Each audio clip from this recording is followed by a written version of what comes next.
তেল দিতেছে বন্ধু, তুই এখন দেখবি আমার আসল খেলা।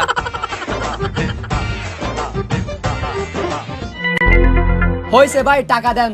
ও টাকা, টাকা তো দেবো ভাই আপনাকে, আমরা টাকা না দিয়ে কি পালিয়ে যাব নাকি আপনার? আচ্ছা ভাই, কত টাকা হয়েছে আমাদের? 130 টাকা ভাই। 130 টাকা বেটা। এখন কি করবি? তুই শুধু চেয়ে চেয়ে দেখ। আচ্ছা ভাই, আমাদের কাছে তো বান্তি টাকা নাই, সব 500 টাকার নোট। আপনি একটু কষ্ট করে আমার জন্য 370 টাকা ব্যাগ নিয়ে আসেন, এরপর আমি আপনার 500 টাকা দিতেছি। ভাই যান যান, তাড়াতাড়ি আনেন ভাই। আচ্ছা ভাই ঠিক আছে, এখনই আনতেছি। দেখ মামা, আমি কি জিনিস, উল্টো আরো 370 টাকা আনতে পাঠাইছি। আরো 370 টাকা? হ্যাঁ বন্ধু, ওইখান থেকে আমাকে 200 টাকা দিবি। কি জন্য? বন্ধু, আমি গার্লফ্রেন্ডের সাথে দেখা করতে যাব। এমন করিস না বন্ধু, 200 টাকা তো মাত্র, বেশি না। এই চুপ বেটা, একদম কথা বলবি না। ওই 300 টাকাও আমরা